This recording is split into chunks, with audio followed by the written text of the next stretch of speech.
Try to imagine living in a place where all of your neighbors want to kill you and regularly try to do so. This is the Hot Zone. Engaging with the news in a whole new way, international war correspondent Chuck Holton brings insight into areas of crisis and lets you help those affected.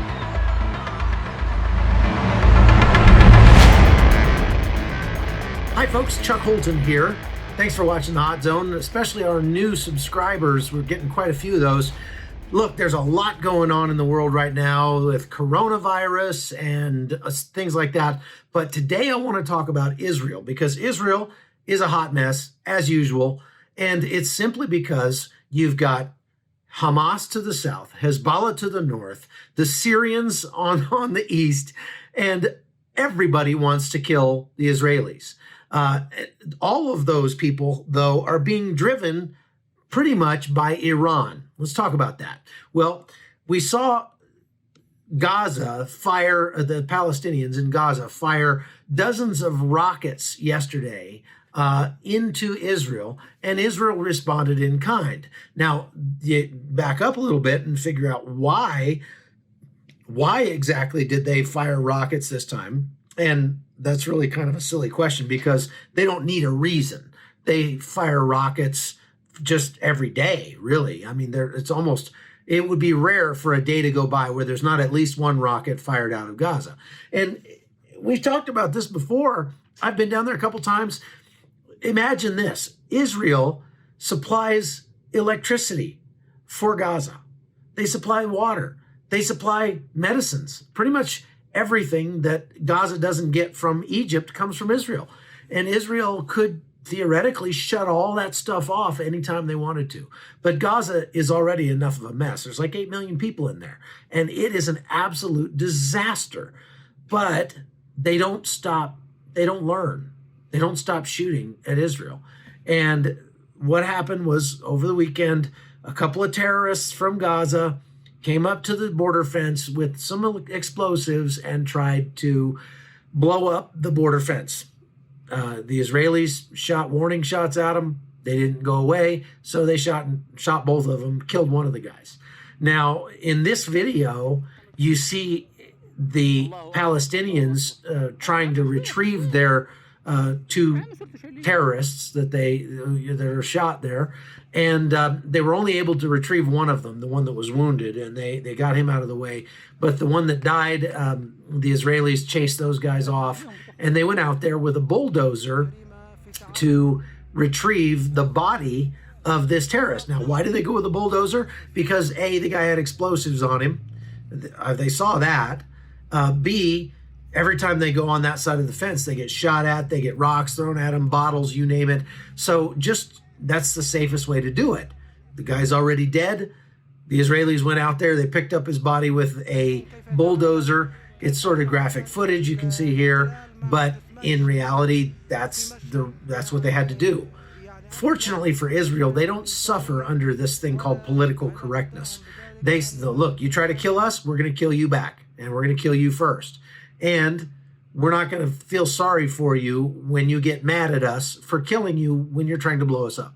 That's how Israel sort of approaches this.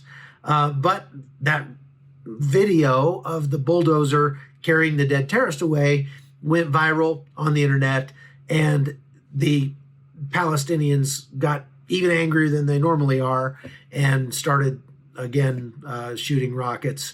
So Israel overnight bombed Gaza, but they also bombed Damascus. Now, why would they do that? Well, first of all, Islamic Jihad claimed responsibility for this attempted bombing of the border fence in Gaza. And Islamic Jihad also has guys in Damascus. They killed apparently some Islamic Jihad guys up there. However, that's not the real reason.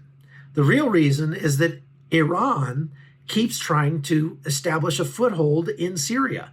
They are trying to build bases there. They're bringing in weapons, and they're bringing them in on civilian airliners into Damascus airport. And so Israel has very, very good intelligence. And when they get intelligence that Syria is being invaded again by Iran, they go in and they bomb the Iranians. They have so far in the last, I don't know, couple of months, killed about 30 Iranian troops in Quneitra. Now, if you don't know your map over there, I don't blame you. Quneitra is a very small town, but it's right on the border with Israel. Actually, if you go to the Golan Heights, you can look down into Syria from the Golan Heights. If you've ever been there, you know what I'm talking about. And when you look down into Syria from the Golan Heights, guess what you're looking into? Quneitra. So Israel has killed like 30 Iranian troops in Quneitra. What do you think they're doing there? Well, they're building tunnels. They're building terror tunnels. Israel has found terror tunnels dug into its territory now from Syria, from Lebanon, and from Gaza on a regular basis. And Israel's technology keeps getting better at detecting these tunnels, at finding them. And when they do find them, they blow them up. Well, some of these tunnels, I just read that Israel has taken out more than 70 terror tunnels in the last couple of years, coming across from Lebanon, from the north, into their territory. Some of those tunnels were over 200 feet deep, 22 stories deep. I mean, this is not amateur hour tunnels, okay? These are serious tunnels being dug. And who do you think's paying for that? Do you think Lebanon's paying for it? Remember, Lebanon has a lot of Christians, and it's governed by a Muslim and a Maronite Christian together, okay? So, look, Lebanon is not paying for the terror tunnels. It's Iran. Guess who's paying for the terror tunnels coming across from Gaza? Iran. Guess who's paying for the terror tunnels coming across from Syria? Iran. Guess who's digging terror tunnels, other tunnels from Iran into Iraq and across into Syria? Iran. And why are they doing that? Well, they keep trying to bring weapons and supplies and stuff into Syria to establish a foothold there. Every time they do, Israel blows them up. They've had more than 200 raids into Syria over the last couple of years. 200. They've blown up Iranians time and time and time again. So the new defense minister in Israel is a guy named Naftali Bennett. And he recently gave a speech where he kind of outlined how they're going to pivot Israel's military policy, their foreign policy with their military towards Iran. Over the past 30 years, I'd say that about 2/3, 70% of our problems stem from one source. What looks like tactical problems have one source, and that source is Iran. I'm not talking about the nuclear path. I'm talking about Lebanon, Gaza, Hamas, Hezbollah. Here's how it works. You've got an octopus whose head is in Iran, and it sends its arms to sort of envelope us in Lebanon, in Syria, Iraq, Yemen, Gaza. And I want to explain what that means. Hezbollah is, for all intents and purposes, is Iran. Hezbollah was funded and is funded roughly $1 billion a year by Iran. It's trained by Iran.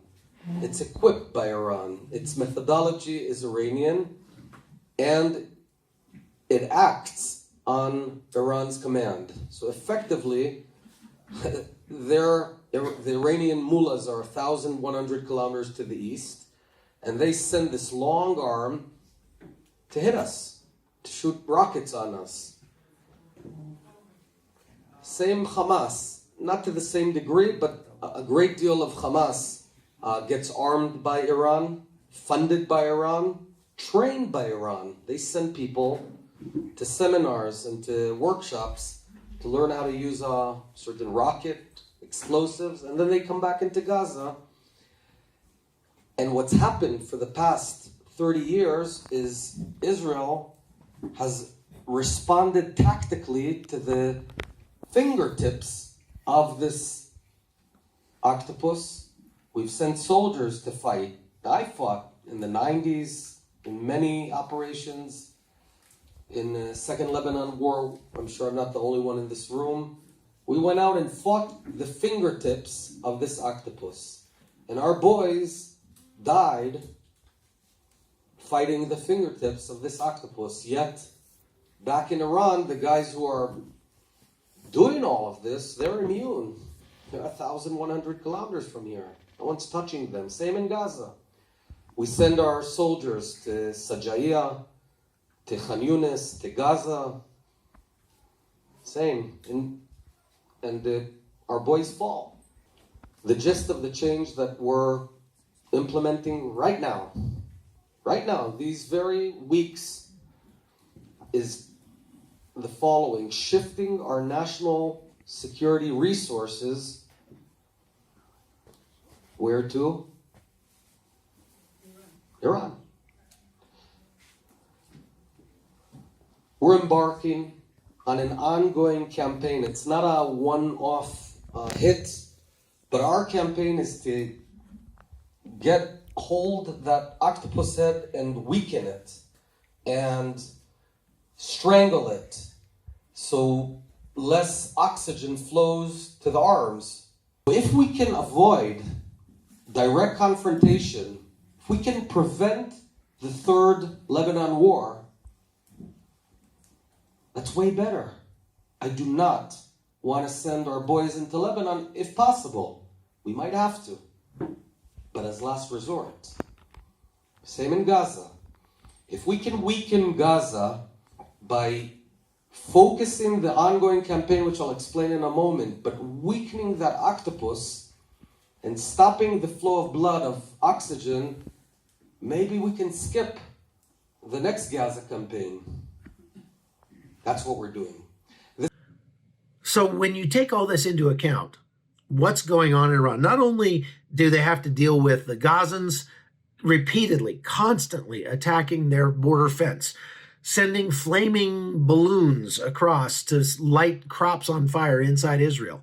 Not only do they have to deal with rockets coming from Syria and rockets coming from Hezbollah and terror tunnels, they have to deal with stabbings on an almost daily basis inside Jerusalem. They just had another one over the weekend where a Palestinian guy with a knife, you see him here, he's charging in and trying to kill people. They shot him dead. And they're constantly under attack. So you can't blame them for fighting back, because if they didn't, they wouldn't exist. That's all there is to it. But now think about this. How does this affect the United States? Well, we have one party who is constantly supporting the efforts to destroy Israel. They're supporting the United Nations when they condemn Israel for fighting back against the terrorists. They support the BDS movement. That's a boycott, divest, and sanctions movement. Now, I made a short piece about that with Colonel Oliver North the last time I was in Israel. This is the historic King David Hotel in the heart of Jerusalem. What you're about to see inside is a program that's going to change things for the good, hopefully for Israel and the USA. Here's what's happened. There's a program begun by the far left in Europe called BDS. It stands for boycott, divest, and sanction. It's all an economic attack on Israel, trying to force them to make accommodations that wouldn't be good for Israel or the United States. But the governor of Maryland, Larry Hogan, is about to sign a document opening a trade agreement between Israel and the state of Maryland. It could set the example for the rest of the U.S. and maybe even in Europe. The goal of our trade mission has been to strengthen the ties between Maryland and Israeli officials and business leaders. We are committed to creating a culture in our state where all businesses can grow and thrive. And in this increasingly competitive economy, where companies can and do locate virtually anywhere, we are looking beyond our borders for more opportunities. Give us a sense for what businesses you see as prospering from this, both here and home. Well, we already have 24 Israeli companies headquartered in Maryland, and we signed deals with about 4 or 5 more since we've been here, mostly in the cyber, security, and defense industries, but also in biotech, biohealth kinds of things where Maryland is strong, and so are they strong here in Israel. A sense that you may be setting an example for other governors in the United States. Well, I don't know. I'm not really trying to set an example for anybody. We're just doing what we think is the right thing to do. This has been a tremendous week for us, business-wise, but also culturally, just getting to know some really good friends here in Israel. Think about this. Bernie Sanders, supported by Linda Sarsour, by Ilhan Omar, by Alexandria Ocasio-Cortez, all these people are very, very big in the boycott, divest, and sanctions movement. So the Bible is pretty clear that God blesses those who bless Israel and curses those who curse Israel. And the BDS movement is all about cursing Israel. So just keep that in mind as you watch the campaign play out in the United States. Okay, that's all we've got for the podcast today. Thanks for watching. I appreciate you being here. The Hot Zone is produced by Amy Holton and Livefire Media. Copyright 2019.